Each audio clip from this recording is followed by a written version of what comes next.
It's Halloween, and that means it's time to give fentanyl-laced candy to children.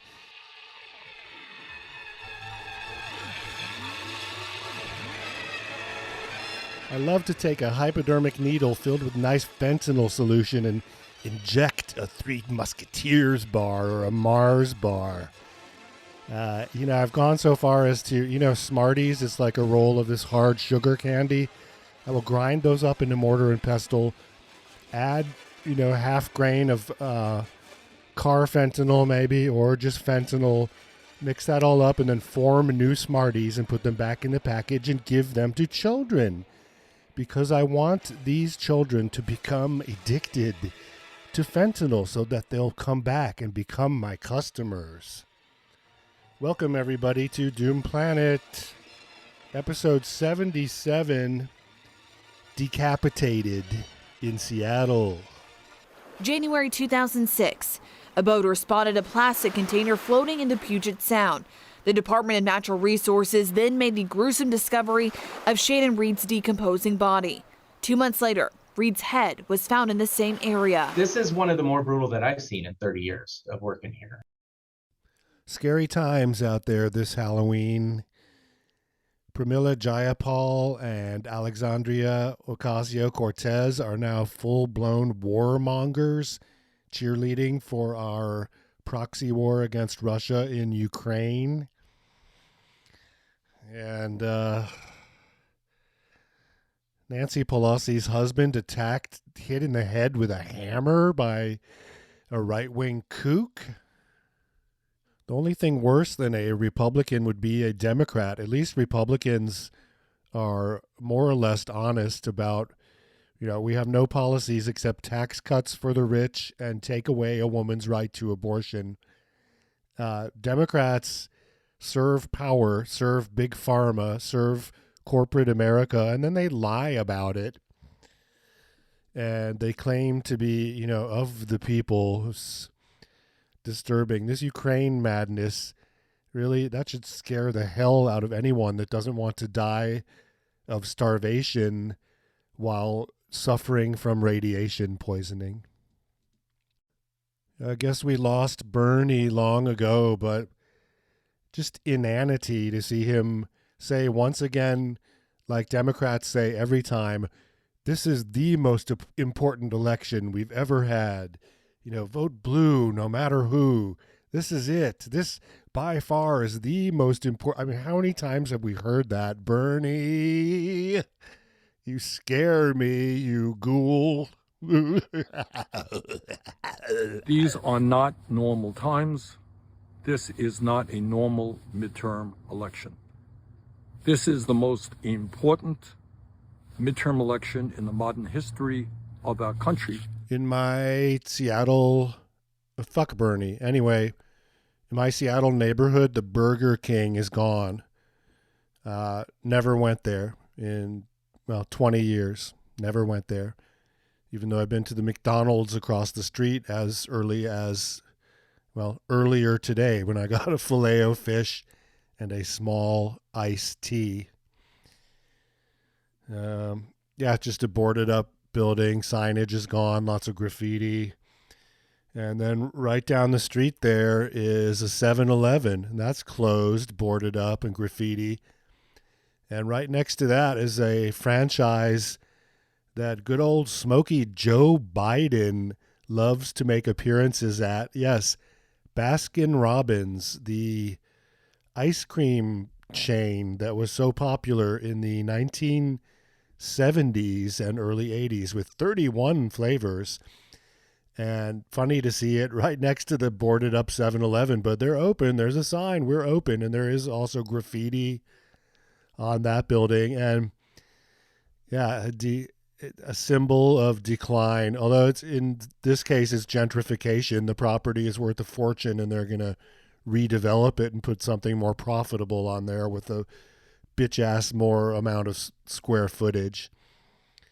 Yeah, and their ice cream is too sweet. It's not that great. I'm surprised that place is in business, anywhere. And now a word from our sponsor. Had a real banana split lately? Or a freshly made strawberry shortcake? When was your last hot fudge sundae? Maybe it's time to refresh your memory. So get that very wonderful feeling. Sunday sodas and more at your very wonderful, really wonderful Baskin Robbins ice cream store. Burger King, just gross. One thing, every day they clean out their grills by flaming them out. That's a thing. So they shoot off this giant plume of greasy smog pollution, presumably at every one of their thousands, tens of thousands of stores around the world. Really disgusting. I know in episode 76, we discussed the Impossible Burger. I believe that Burger King serves that now. That is worse. That is worse than the cancerous, tumor-filled, parasite-laden, disgusting beef that Burger King uses in their regular burgers. It's sickening. Terrible. Where did we go wrong? And of course, now that Burger King is gone, we're not going to see the king. This is a panhandler, really short guy, kind of like a king-like red beard and mustache and long hair. And he wore a costume cape, had a plastic sword, and wore one of those Burger King. They give out those cardboard crowns. And we would always see him and give him some money sometimes. And we would call him the king. And that's what we have become. If America has any culture, there's this pop culture, but boy, the food culture is vile. How is that still a thing? Introducing that king of fun, the one who's okay with us kids, the Magic Burger King! In person? Yay! I'm the marvelous, magical Burger King. I can do most anything. Now watch me, kids, when I twist my ring like magic. We're at Burger King! I'm the marvelous, wonderful Burger King. I put fentanyl in everything. Watch what I do with this needle, kids. Stick right in you and then you're dead. Yeah. Podcast, shout out. Okay, before we get on with these Seattle beheadings, we want to do a podcast shout out. And this time around, we'll do Les Show. That's from Harry Shearer. And don't listen to it anymore. That was the first podcast, really just an NPR show that became a podcast that I ever listened to. Don't listen to it anymore. And then Ralph Nader, you gotta love good old Ralph Nader. I can't listen to him that much. I love him. That's another shout out to good podcast that I don't listen to. And finally, Michael Moore. I just troubled by some of the contradictions with this guy. It's kind of like the Spike Lee of like white Michigan guys. Like, he's done some great work, but is morally compromised somehow with some of the stuff he does for money. And then he just, a shit lib like Rob Reiner, just posting the most awful takes on Ukraine and all that crap. All right, let's get on with the freaking beheadings. People have been living in the Seattle area, at least since the last ice age. So 10,000 years before Whitey came and ruined everything. Imagine Seattle 5,000 years ago. Queen Anne Hill is just old growth forest. It's all old growth forest everywhere. Managed a little bit by the natives. And were there beheadings during this time? Sure. I mean, some of these Aboriginals practiced slavery. One imagines they had some warfare going on. They're, head chopping is a thing. But it wasn't until the white man came that we started to get some classic Seattle Halloween-style beheadings. Hot Springs Weekly Star, August 1892. 3 highwaymen held up and beheaded a man near Ellensburg, Washington. Vigilants pursued the highwaymen and after capture hanged them to a tree. Okay, so when you go through these old-time newspapers, sometimes a story appears only once or the same story appears in multiple publications, but there's no follow-up. And a lot of these beheadings that I looked up, you don't find out what happened to the chopper. In this case, they were strung up to a tree, if that story is to be believed. So quick justice, no court or anything like that. 1892 out here, that's still the Wild West. There's no white people arrived here until 1850 to settle, or around that time. The Record Union, October 5th, 1897. Child decapitated. Seattle, Eddie Bosley, the 20-month-old child of Mrs. George Bosley, was killed this afternoon at Bothell by the southbound Seattle and International train. The child's head was severed from its body. So that's right. And around October, around Halloween time, how does that happen that a tiny child, right as a train is coming, sticks his neck on the track in the perfect position and gets chopped by a train? It's kind of sad.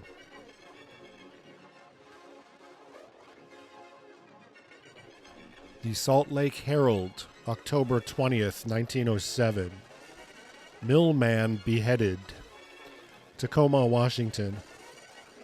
Caught by a revolving shaft in the mill of the Puget Sound Lumber Company on the waterfront between North 9th and Cedar, Thaddeus H. Ward was beheaded, and every vestige of clothing was stripped from his body. His head dropped into the canopy, which was idle at the time, and the headless trunk fell to the floor feet below. He had been an oiler in the mill for nearly 2 years.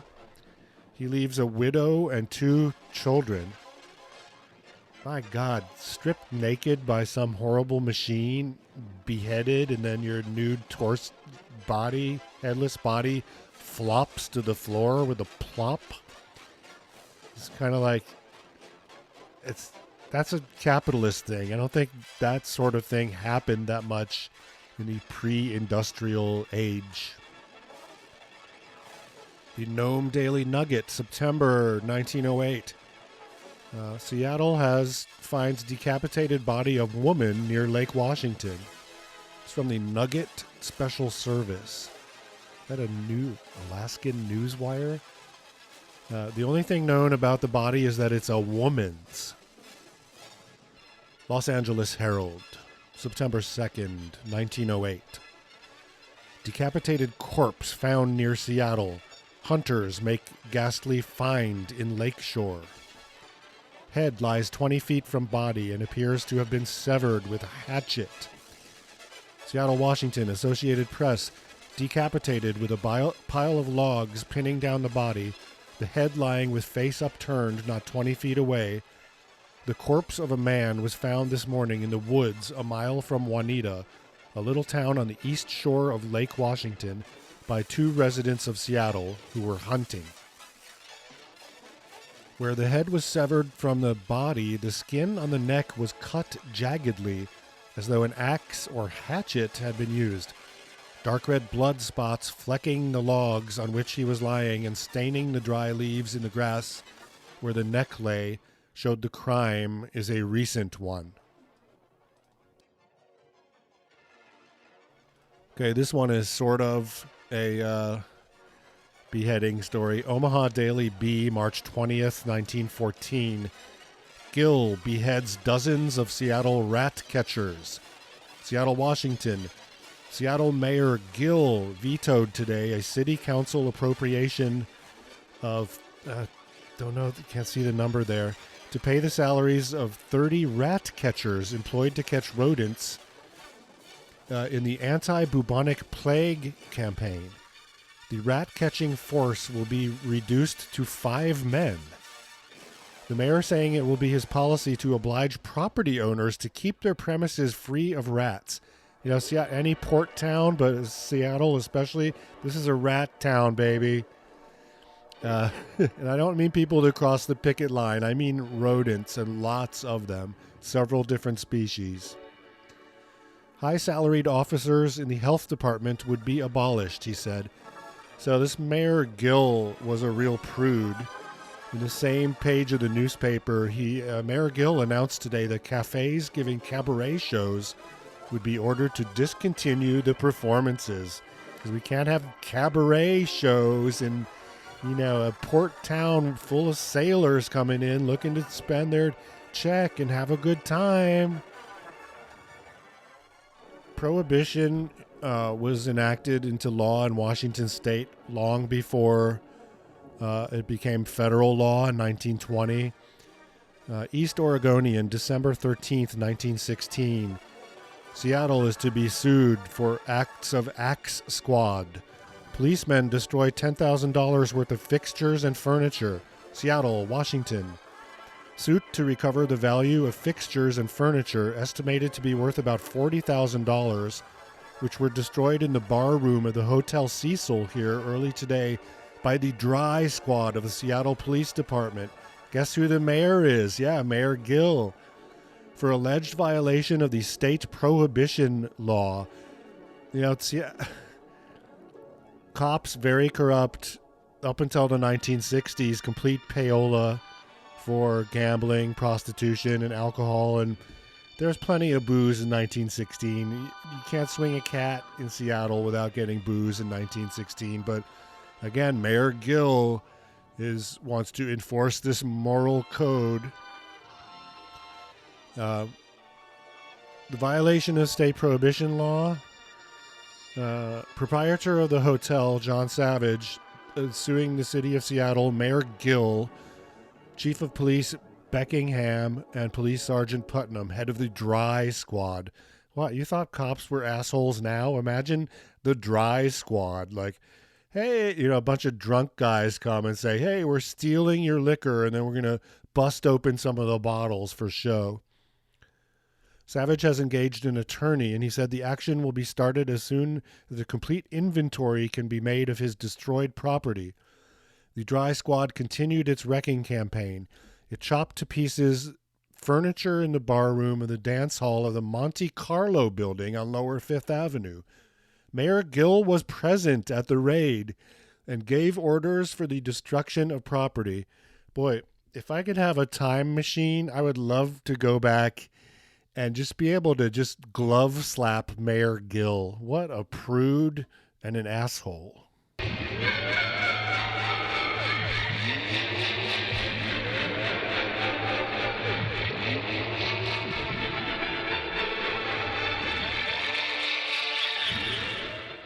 Valdez, Alaska, Daily Prospector, 1917.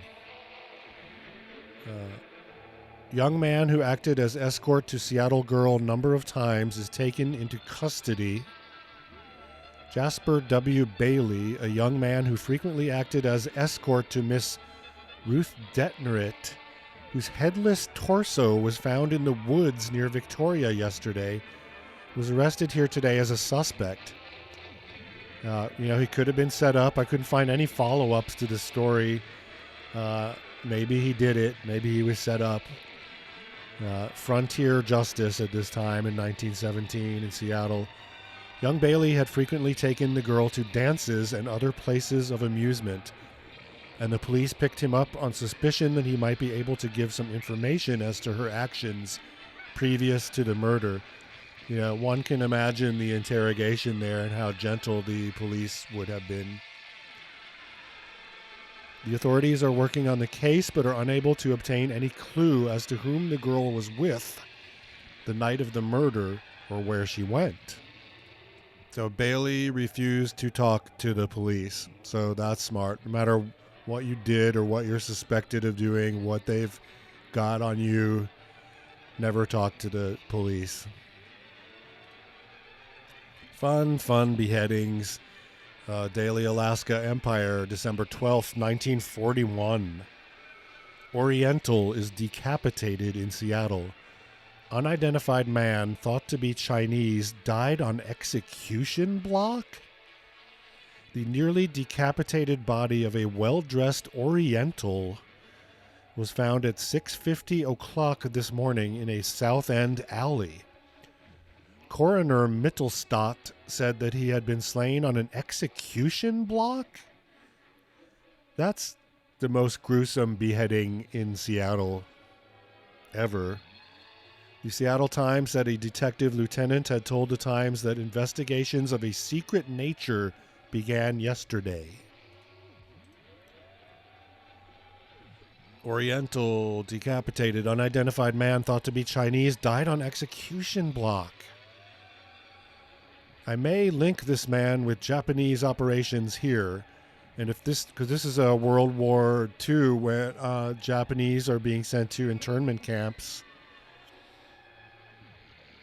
If this theory holds up, this reporter is thinking, ooh, maybe this Chinese guy, Oriental guy, is Japanese, and therefore it's a World War II conspiracy thing.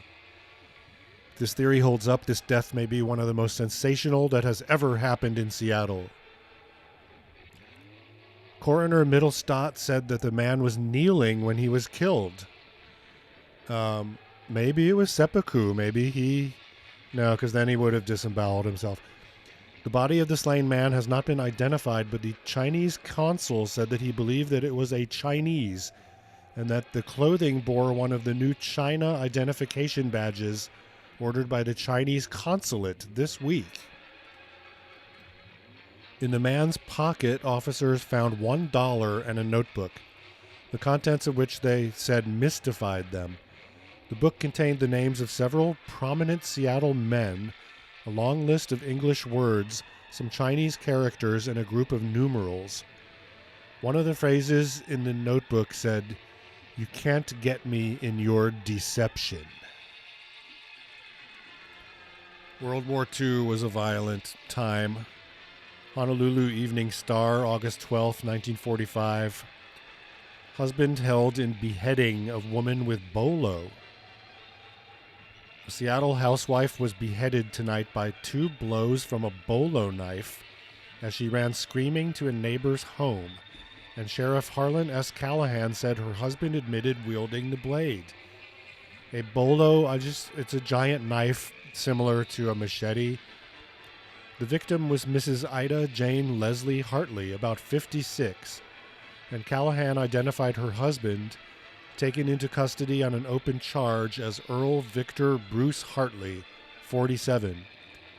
Sheriff Callahan said he asked Hartley his motive and got this reply: "To tell you the truth, Sheriff, I don't rightly know. Will you step on this cigarette for me?" Sheriff Callahan said that Hartley told him he was a veteran with a medical discharge. A lot of papers covered this story. Detroit Evening Times. Medically discharged World War II veteran used a souvenir Filipino bolo knife to behead his wife last night at their South Seattle home, he admitted today. He met his wife in the driveway when she arrived with friends in an automobile. He swung the broad, curved weapon, cutting his wife deeply but not fatally at the back of her head. Mrs. Hartley ran, screaming, to a neighbor's porch, where the husband was said to have renewed his attack, virtually beheading the woman before the eyes of the neighboring family. Ooh, I love this one. The Nome, Alaska Nugget, July 28, 1947. Whirling propeller decapitates man.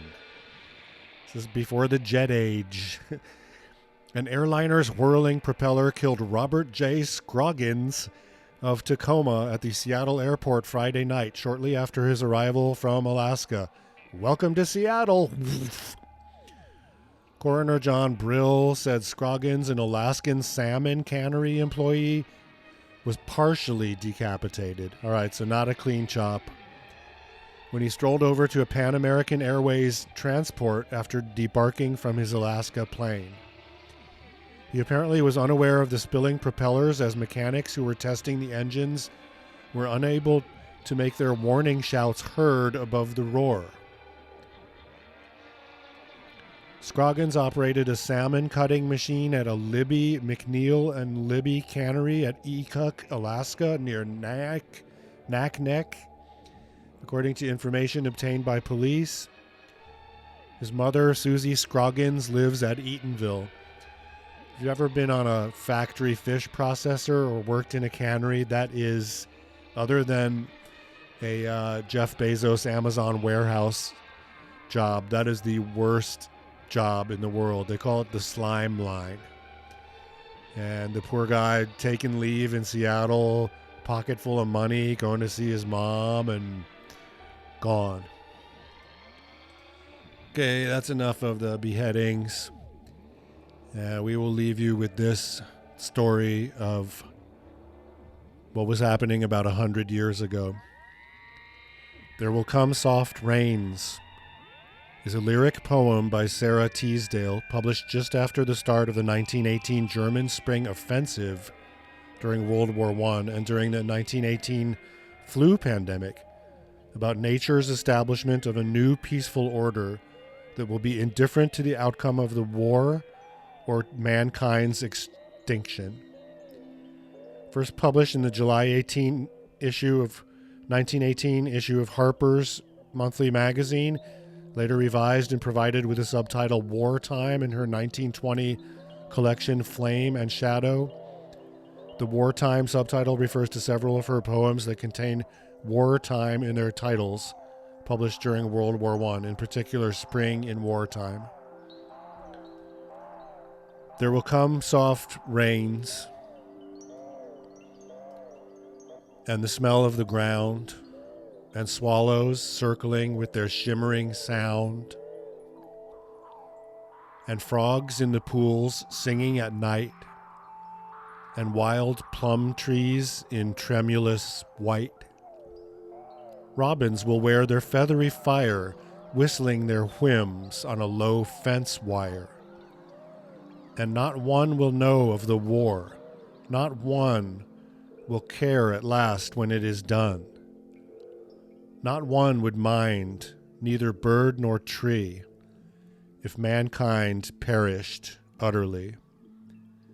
And spring herself, when she woke at dawn, would scarcely know that we were gone.